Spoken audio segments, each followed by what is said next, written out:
Welcome to the Real Money Pathway, where I share my journey from financial collapse to lasting wealth. I'm David Kim, and I'll guide you through practical strategies that transform my finances and can transform yours too.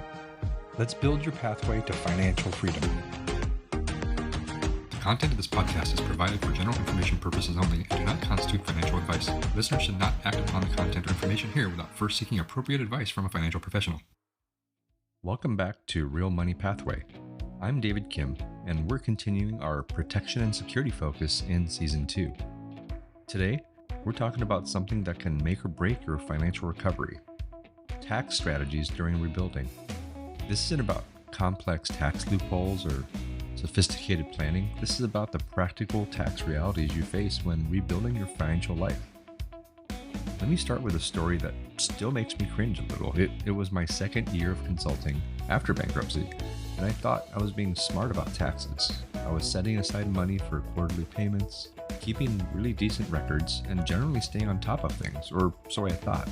Come tax time, I discovered I owed an additional $4,200 beyond what I had saved, because I had completely missed the self-employment tax implications of my own consulting income. I knew about income tax, but somehow I had overlooked that I owed both sides of Social Security and Medicare taxes as a self-employed person. That $4,200 bill nearly wiped out my emergency fund. I'd worked so hard to build that. I ended up having to set up a payment plan with the IRS, which meant additional fees and interest, all because I didn't understand the basic tax realities of my new financial situation. Today, I'm sharing the tax strategies I wish I had known during my recovery, how to handle taxes when your income is variable or uncertain, and simple systems that keep you compliant without breaking your budget. So let's start by understanding the tax implications of financial hardship. One of the most overlooked aspects of financial recovery is how dramatically your tax situation changes. When you're going through financial hardship or rebuilding, your taxes become much more complex, not simpler. First, let's talk about bankruptcy itself. Many people think bankruptcy eliminates all other problems, but there are tax implications that caught me off guard. When certain debts are forgiven, the IRS sometimes considers that forgiveness as taxable income. Fortunately, there's usually an exception for insolvency if your debts exceeded your assets when the debt was forgiven. You typically don't owe tax on that forgiveness, but you have to file the right forms to claim that exemption, and I nearly missed that step. During recovery, your income is often unpredictable. Maybe you're doing consulting work, gig economy jobs, or transitioning between employment situations. This creates several tax challenges. First, estimated quarterly payments become complicated when you don't know what you'll earn. The IRS wants you to pay as you go, but how do you estimate payments when your income varies by thousands of dollars month to month? Second, you might have income from sources you're not used to: unemployment benefits, settlement payments, retirement account withdrawals, or debt forgiveness. Each of these have different tax implications. Self-employment tax reality was my biggest surprise. When you're self-employed, whether full-time consulting or just side gigs, you owe self-employment tax on top of regular income tax. This covers both the employer and employee portions of Social Security and Medicare taxes, adding about 15.3% to your tax burden. On $50,000 of consulting income, this meant an additional $7,650 in taxes that I hadn't budgeted for. This wasn't hidden. It's clearly explained in tax publications. I just didn't know exactly what to look for. There are deduction opportunities, but as well, traps. Financial hardship can create both tax deduction opportunities and, again, traps. On the opportunity side, you might have job search expenses if you're looking for new employment, moving expenses in some cases, additional medical expenses if you're dealing with health issues, and educational expenses if you're retraining for new career opportunities. But there are many traps too. Many deductions have income limits that you might exceed during that recovery. Others require really careful documentation that's easy to overlook when you're focused on survival. Retirement account complications happen when you withdraw from retirement accounts during your financial recovery, and there are pretty complex tax implications. Early withdrawal penalties, required tax withholding, and the timing of when these taxes are due can all affect your recovery planning. I had to take a 401k withdrawal during my restaurant failure years before, and I underestimated both the taxes I owed and the timing of when they were due. This created a cash flow crunch during an already difficult period. Now, let's not forget about state taxes, which vary dramatically, especially between states that have income tax and don't have income tax. Some states have no income tax, others have rates that even exceed federal rates. If you're relocating as part of your recovery, which is common, you might be dealing with multiple state tax obligations in the same year. The key is to maintain a recovery tax planning mindset. It's that tax planning during recovery isn't about optimization, it's about compliance and cash flow management. Your primary goals are number one, staying current with all your tax obligations. Number two, avoiding penalties and interest that can worsen your financial situation. Number three, managing cash flow so tax payments don't derail your recovery. And finally, taking advantage of legitimate deductions without triggering audits. Think of tax during recovery as just another bill that needs to be managed strategically, not an afterthought you deal with once per year.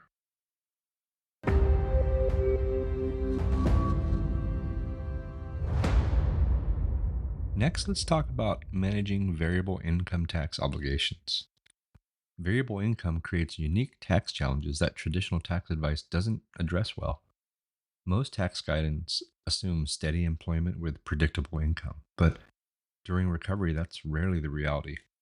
After my $4,200 tax surprise, I developed a income smoothing tax approach. Instead of trying to predict my actual annual income, I focused on managing cash flow and staying compliant with minimal requirements. Here's how it worked. I calculated the safe harbor amount, the minimum I needed to pay quarterly to avoid penalties. This is generally 100% of last year's tax liability or 110% if your prior income exceeded 150,000. This gave me a predictable quarterly payment regardless of current year fluctuations. For my first year of significant consulting income, my safe harbor amount was based on my very low income during the bankruptcy year. So the quarterly payments were pretty manageable. As my income grew, I increased that amount, but always knew what my minimum obligation was. Then I created a weekly tax reserve system. I learned to treat taxes again like any other essential expense that needed weekly funding. Every time money came into my business account, I immediately transferred that amount to the tax savings account. My formula was simple: 30% of all business income went to taxes. This covered federal, self employment, and state income tax with a small buffer. Yes, this was probably more than I actually owed, but it ensured I was always ahead rather than behind. For my quarterly payment strategy, I made quarterly payments based on actual income each quarter rather than trying to estimate annual income. If I had a good quarter, I paid more. If I had a slow quarter, I paid the minimum safe harbor amount. This approach meant I usually overpaid during the year and got refunds, but that was much better than underpaying and then owing penalties. The overpayment essentially became a forced savings program that I got back the following year. Now, record keeping for this variable income was absolutely important. With inconsistent income from multiple sources, record keeping is crucial. I created a really simple system that ended up tracking every payment I received with date and source, all business expenses with receipts, mileage for business travel, home office expenses, as well as professional development costs. I used a basic accounting software, QuickBooks Online, that categorized all my transactions and quarterly estimates automatically. This wasn't sophisticated, but it kept me organized and compliant. My deduction strategy during recovery was a conservative approach. While aggressive deduction strategies might save taxes, they increase audit risk, and dealing with an audit during financial recovery can be devastating. I focused on clear and very well documented deductions, home office expenses based on actual square footage, vehicle expenses using the standard IRS mileage rate, professional equipment and software that I maintained receipts for, specific training and certification costs, and of course, professional association memberships.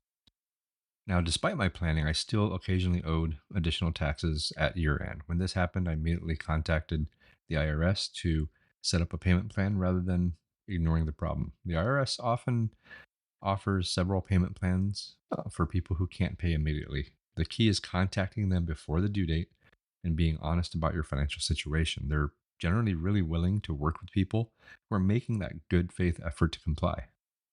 Then for year end planning, By December each year, I had a pretty good sense of my annual income and could make strategic moves. I sometimes accelerated deductible expenses into the current year, deferred income to the following year when possible, made additional retirement contributions to reduce my taxable income, and even prepaid state taxes if they were beneficial. The key was having accurate records throughout the year so I could make informed decisions rather than scrambling at the last minute.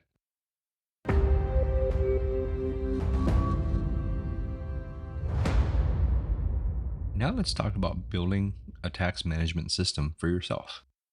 I'll share the exact tax management system that I built for myself during recovery. This isn't about sophisticated tax planning, it's about staying compliant and again managing the cash flow without adding stress to an already challenging situation. I ended up setting up three separate accounts to handle taxes systematically. The first account was the tax reserve account. This is the account that received 30% of all of my business income immediately upon receipt. I never touched this money except to make tax payments. By keeping taxes separate from operating cash, I eliminated the temptation to use that tax money for other expenses. My next account was a quarterly payment account. Four times a year, I transferred the estimated quarterly payment from the tax reserve account to this account, then paid the IRS from there. This created a clear audit trail and helped me track payment timing. And finally, an annual tax preparation account. I saved $200 monthly in this account to cover tax preparation costs, software, and any additional year end tax obligations. Having this money set aside eliminated the stress of unexpected tax bills. So, my monthly tax routine looked like this. Every month, I spent 30 minutes on tax related activities. It's like a monthly tax day. I would review and categorize all of my business expenses. I verified that 30% of all of my income had been transferred to the tax reserves. I updated my quarterly income estimate, organized receipts and documentation, and reviewed upcoming quarterly payment due dates. This monthly routine prevented year end scrambling and kept me aware of my tax situation throughout the year. The documentation system I created was a simple electronic filing system. At that time, I used Dropbox, and now I've changed to OneDrive to organize tax documents in the cloud. I set up five folders. The first was an income folder that kept a copy of all of my 1099s, payment records, and contracts. Then I had an expense folder. It was the receipts, all organized by category. Then a mileage folder that held my detailed vehicle mileage logs. Next was a home office folder that kept all of my utility bills, mortgage rent statements, and such. And finally, a professional development folder that kept all of my training, certification, conferences, and those related expenses. Now, you can do all this in a physical format, but I had decided to scan or take pictures of and keep them as digital copies in the cloud. This made organizing for tax year much easier. And that cloud redundancy protected me from losing physical documents, which I have done in the past, and made tax preparation much easier. That reminds me of a story. One year, I was helping Lacey's mom, my mother in law, do her taxes. And she had kept all of her important tax paperwork in a folder. But while she was decluttering, somehow it ended up in a burn pile, and she literally burned all of her tax documents, receipts, and everything that she had because it had ended up in a bonfire. And so, again, this is where I stress it's great to have physical, but in this day and age, it's a great idea to scan and upload into the cloud, whatever cloud document storage system that you have. Great options out there now with Google Drive and OneDrive and others that are really free to use, actually. And now, tax professionals. Some like and some don't like that option. But during my first year of actual significant income with consulting, I actually worked with a tax professional for the first time in my life, which I had always filed myself, but one that specialized in self employed individuals. This wasn't cheap. It cost about $800, but it was definitely worth it to ensure that I understood all the requirements and opportunities. The key was finding someone who understood the challenges of variable income as well as recovery situations. I interviewed three different tax preparers before finding the one who had the experience with bankruptcy recovery and self employment tax issues. And for my software, like I mentioned before, I used QuickBooks Online, their self employed version, to track income and expenses throughout the year. It costs about $15 a month, maybe up to 20 now, but it was much cheaper than hiring a bookkeeper. And it provided many options like automatic categorization, mileage tracking, and quarterly tax estimation. For the actual tax preparation piece after that first year, I used the TurboTax Online Self Employed, which imported the QuickBooks information and handled a lot of the complexity of self employment taxes. I believe that cost about $100 or more, but saved hundreds in preparation fees. And finally, emergency tax planning. I created a contingency plan for tax emergencies. What if I owed significantly more than expected? What if I couldn't make a quarterly payment on time? What if I received an audit? What if there were changes in the tax law that affected my situation that I may have not known about? Having these plans written down eliminated panic and ensured I would respond appropriately to tax problems if they arose. The entire system required about 2 hours per month to maintain, but it definitely eliminated the stress and surprise that had messed with my previous tax experiences. And more importantly, ensured I stayed compliant during a vulnerable period when tax problems could seriously damage my recovery.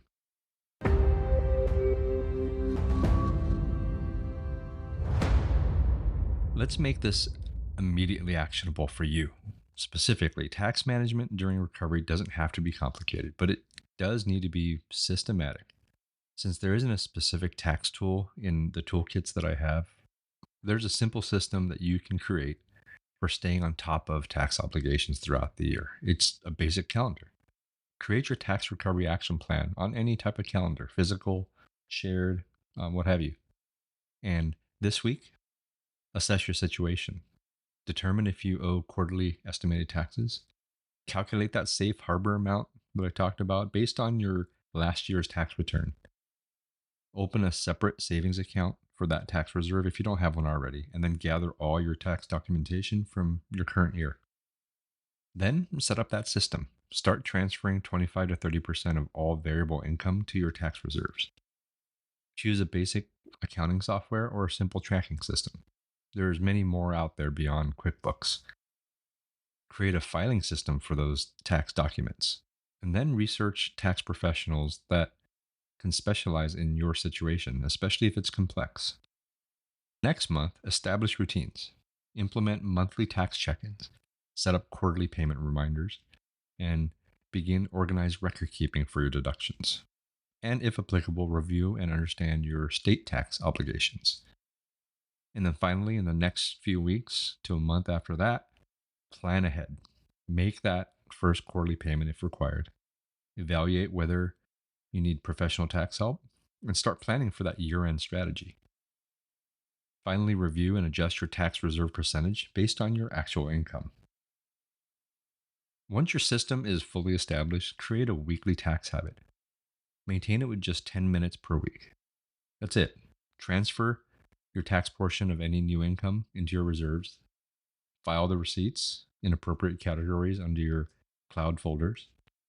Update your income tracking, and then review upcoming tax deadlines. So for this week, I challenge you, start with one simple action. If you don't have one, open a separate savings account specifically for taxes and start that habit of transferring 30% of your variable income into it. Even if you're not sure exactly the amount that you'll owe, having money set aside eliminates stress and ensures you're prepared. Remember, tax management during recovery, especially, isn't about optimizing.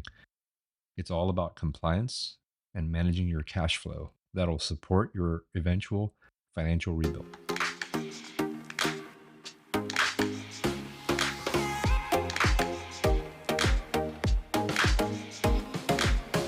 Today, we covered tax strategies during financial recovery, understanding how financial hardship changes your tax situation, managing variable income tax obligations, and building that simple system that can keep you compliant without overwhelming your recovery efforts. The key insight today is that taxes during recovery should be managed as cash flow obligations, not annual events. Create systematic approaches that prevent surprises that can derail your financial progress. In our next episode, legal protection during financial rebuilding, we're going to address another crucial but overlooked protection area. I'll share my experience discovering I had virtually no legal protection during bankruptcy and the steps that I took to build and rebuild essential legal safeguards on a budget. We'll cover the legal vulnerabilities that financial crisis creates, some of the essential legal documents everyone needs, regardless of your wealth level, and practical approaches to building legal protection without expensive attorney fees. As you work on implementing better tax management this week, remember that every system you build during recovery serves you throughout your entire financial journey. The habits you develop now will support much larger financial goals in the future. I'd love to hear about your tax challenges and how you solve them during your recovery. Visit realmoneypathway.com and let me know what tax situations you're navigating. Your questions will help me address real concerns in our future episodes. So until next time, I'm David Kim, and remember, it's not just about money. It's about building your real money pathway to freedom. Thanks for joining me on the Real Money Pathway podcast. I'm David Kim, reminding you that financial success isn't about perfection, it's about progress. So subscribe now for more strategies, and remember, your journey to lasting wealth starts with the very next decision you make.